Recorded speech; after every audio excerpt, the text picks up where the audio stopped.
Live TV doesn't come with a script for disaster, and sometimes the most unexpected horrors unfold right before our eyes. From sudden tragedies to shocking events beamed straight into living rooms, these jaw-dropping moments are etched into history as some of the most horrific ever broadcast live. In 1984, a case out of Baton Rouge, Louisiana, shocked the nation and raised questions that are still debated to this day, questions about justice, vengeance, and the limits of human restraint. It all began when 11-year-old Jody Plosh, a bright and athletic young boy, was abducted by his 25-year-old karate instructor, Jeff Doucet. What seemed like a trusting mentorship turned into a nightmare when Doucet, abusing his position of power, kidnapped Jody and took him on a cross-country trip to a motel in California. During this time, Doucet not only kept Jody hidden from his panicked family and authorities, but he also allegedly sexually assaulted him, a revelation that would horrify any parent. When the FBI finally located them and brought Jody home safely, relief swept through the Plosh family. But for Jody's father, Gary, something darker was brewing beneath the surface. Gary wasn't just relieved, he was enraged. While most parents might place their faith in the justice system, Gary's faith had been shattered by the unthinkable trauma inflicted on his son. And so, as Doucet was being extradited back to Baton Rouge to face charges, Gary made a decision that would burn his name into history books and public memory forever. On March 16, 1984, Gary arrived at the Baton Rouge Metropolitan Airport with a small-caliber revolver hidden under his jacket. He positioned himself near a row of payphones, wearing a baseball cap and dark glasses, pretending to be just another guy making a call. What he was really doing was waiting for the man who had stolen his son's innocence. As Doucet walked through the airport, flanked by law enforcement officers, TV news cameras rolling, Gary turned around, raised his gun, and fired a single shot into the side of Doucet's head. The moment was so sudden, so precise, that it stunned the police officers right next to him and shocked viewers who would later see it play out on television. Doucet collapsed instantly, and although he was rushed to the hospital, he died the next day. Gary was immediately arrested on the scene, but public opinion was anything but unanimous. Many Americans viewed Gary's actions as understandable, even justifiable, a grieving, outraged father taking justice into his own hands. Others argued that no matter how emotionally charged the circumstances, vigilante violence couldn't be tolerated in a society built on rule of law. In a remarkable twist, the court seemed to lean toward mercy. Gary Plosh was charged with second-degree murder but ended up pleading no contest to a reduced charge of manslaughter. The sentence? 7 years suspended, 5 years probation, and 300 hours of community service. He served not a single day in prison. While some critics were disturbed by what they saw as a lenient punishment, others saw it as a compassionate response to a man pushed to his psychological limits. The event lives on today in true crime documentaries, ethics classrooms, and viral video compilations as people continue to argue, was Gary a hero, a criminal, or something in between? In later interviews, Gary expressed regret not for feeling anger, but for the action he took, acknowledging that violence, even in vengeance, comes with a heavy burden. Jody, now grown, has spoken openly about the ordeal and has said he forgave his father, understanding the torment that led him to that moment. It remains a chilling yet deeply human story of pain, of justice, of a father's love pushed to the edge. It was a clear, sunny Tuesday morning in New York City on September 11th, 2001, the kind of day that felt too normal to ever be remembered for anything. People were heading to work, grabbing coffee, checking voicemails on chunky flip phones, completely unaware that the world as they knew it was about to change forever. At 8:46 a.m., the first sign that something was very wrong came in the form of American Airlines Flight 11, which slammed into the North Tower of the World Trade Center. Smoke billowed from the building as news channels scrambled to cover what initially looked like a horrific accident. Anchors speculated about a small plane, pilot error, or some kind of navigation failure. Cameramen zoomed in on the gaping hole, firefighters were rushing in, and nobody quite knew what to make of it. Then, 17 minutes later, while the world was still trying to process what had just happened, the second plane showed up and this one arrived on live television. At exactly 9:03 a.m., United Airlines Flight 175 came into frame like something out of a nightmare. It flew low and fast, banking ever so slightly before plunging straight into the South Tower in a fiery explosion that left millions of people around the globe staring at their TVs in pure shock. This wasn't a replay, and it definitely wasn't a movie. It was real, it was live, and it was devastating. The moment the second plane hit, the narrative changed instantly. This wasn't some bizarre accident, it was an attack. A coordinated, deliberate, terrifying attack. News anchors went from confused to horrified in real time, their voices cracking as they tried to make sense of what they were witnessing. Many people watching at home didn't even realize what was happening until it was over. Some thought it was a special effect or a re-airing of the first crash. But no, this was different. This was history unfolding in the most terrifying and unfiltered way imaginable. Multiple camera angles caught the second strike, news helicopters hovering above Manhattan, amateur videographers on the ground, and even tourists who just happened to be pointing their camcorders at the towers. One particularly famous clip, captured by the French filmmaker brothers Jules and Gédéon Naudet, shows a group of firefighters preparing to respond to the first crash when the second plane suddenly roars overhead and slams into the South Tower. The firefighters' reactions are a mix of awe, disbelief, and raw fear, and it mirrors what everyone else was feeling at that moment. That second impact made everything horrifyingly clear. America was under attack, and this was only the beginning of what would become one of the darkest days in modern history. The footage of the second plane strike quickly became one of the most replayed and analyzed video clips in the world. It's now a permanent part of history, archived, dissected, and remembered by anyone who lived through it. In many ways, that live broadcast forced the world to collectively witness the horror as it happened. It was the moment that tore away the illusion of safety and ushered in an era of fear, resilience, war, and global change. Watching the second plane hit the South Tower live wasn't just a shocking TV moment. It was a front-row seat to a tragedy that would reshape the 21st century. The footage didn't just capture a building being hit. It captured the instant a nation realized everything had changed.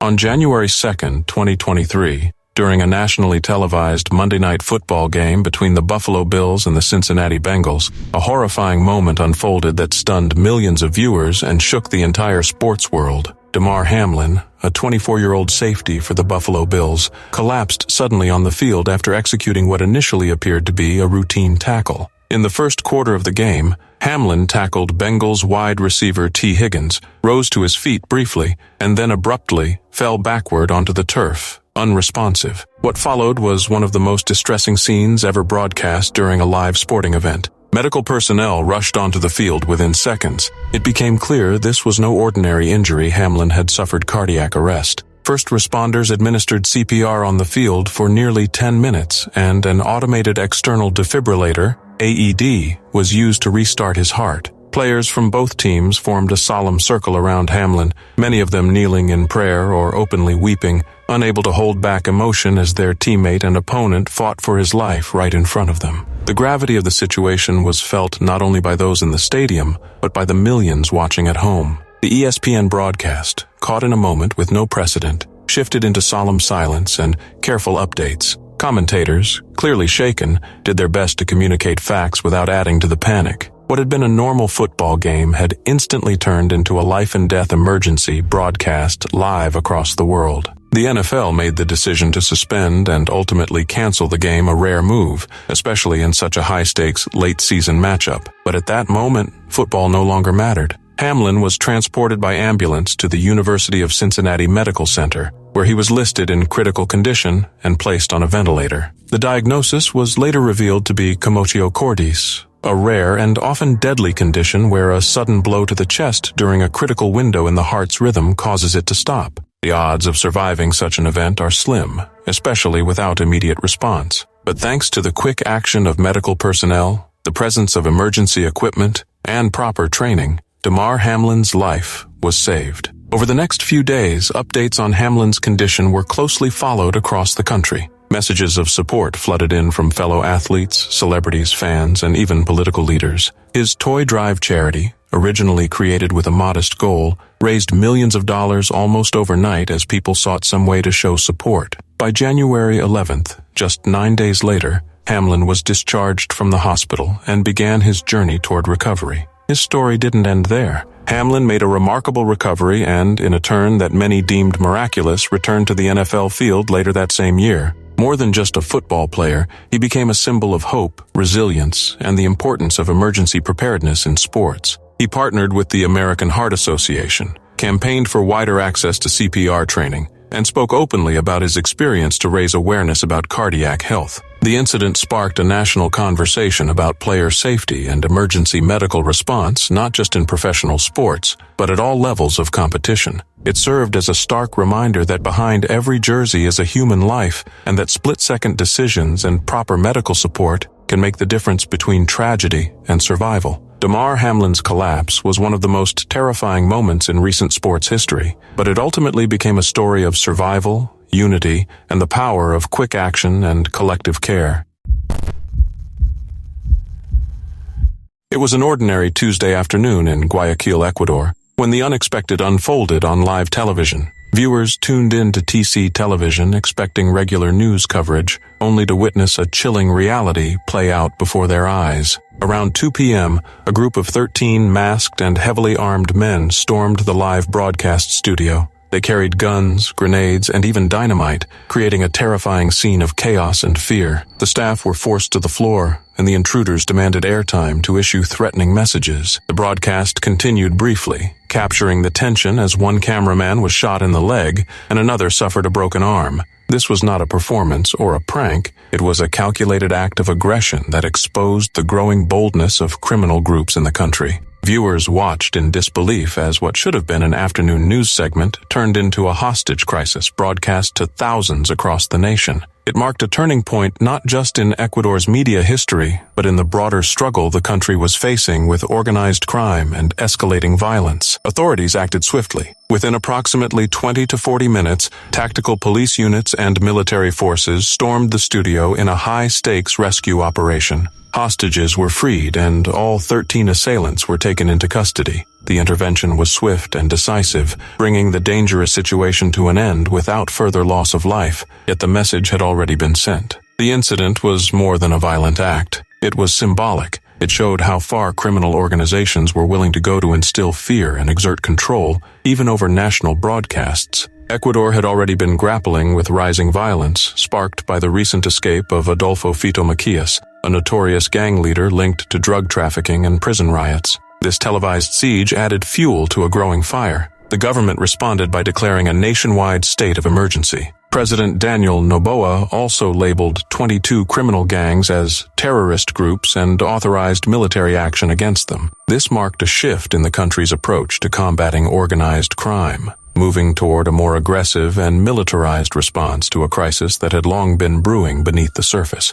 The aftermath was significant. TC television ceased operations for 2 days, and many journalists involved in the incident reported trauma, including anchor Jose Luis Calderon, who later spoke about seeking psychological support. The attack left a lasting impression on the public, raising urgent questions about safety, media freedom, and the state's ability to protect its institutions. It also forced a reevaluation of how Ecuador confronts the growing power of gangs and the influence they hold over both urban and rural areas. Internationally, the event drew concern and offers of assistance, including from the United States. Meanwhile, Ecuador intensified its border security, cracked down on gang operations, and increased military presence in key regions. What began as a shocking interruption on live television quickly became a national emergency, revealing the depth of the country's internal conflict. The studio takeover was more than a violent outburst. It was a clear sign that the battle between state authority and criminal organizations had entered a new and more dangerous phase.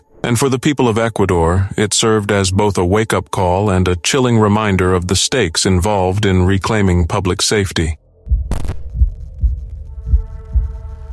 In June 2025, a troubling incident unfolded on live television as Australian journalist Lauren Tomasi, a U.S. correspondent for 9 News, was struck by a rubber bullet while covering protests in downtown Los Angeles. The protests were a response to controversial immigration enforcement raids and the deployment of federal troops, actions that had sparked widespread civil unrest across several U.S. cities. The moment Tomasi was hit was captured live, drawing immediate concern and sparking international outrage. Tomasi was standing with her camera crew, clearly marked as press when a law enforcement officer fired a rubber bullet that struck her in the leg. The force of the impact caused her to cry out and momentarily lose balance. The broadcast showed her visibly shaken, while her cameraman moved quickly to get them to safety. Despite the frightening encounter, Tomasi later confirmed she was sore but otherwise okay, and thanked viewers for their support. Her professionalism in the immediate aftermath was widely commended. The incident occurred amid increasing tensions between protesters and law enforcement. The federal government had ordered aggressive crackdowns on protest gatherings,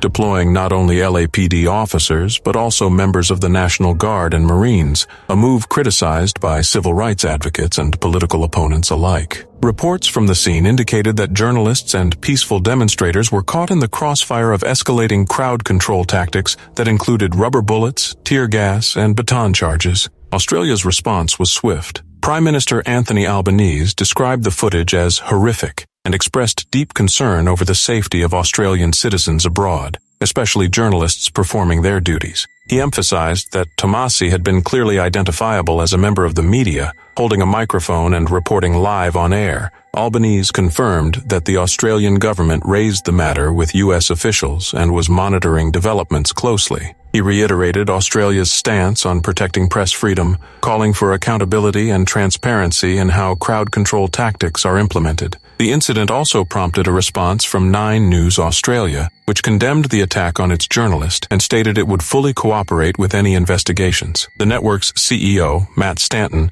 said that Lauren Tomasi and her cameraman Jimmy were recovering and being provided with full support. He stressed that no journalist should ever be placed in harm's way while doing their job, especially when clearly marked as press. Australia's Media, Entertainment and Arts Alliance, MEAA, joined the chorus of condemnation, calling for a formal investigation into the use of force against journalists. The union released a statement emphasizing that members of the press are not combatants and must be treated with the same protection as other frontline personnel. This is not just about Lauren Tomasi, the MEAA stated. It is about the broader principle of press freedom and the ability of journalists to work without fear of violence or intimidation. Opposition leaders in Australia, including Senator Sarah Hanson-Young and Karl Stefanovich, echoed these sentiments and called for stronger diplomatic engagement to prevent future incidents of this nature. Some political analysts suggested that the incident could cast a shadow over upcoming diplomatic discussions, including the G7 summit where both Albanese and U.S. President Donald Trump were expected to meet.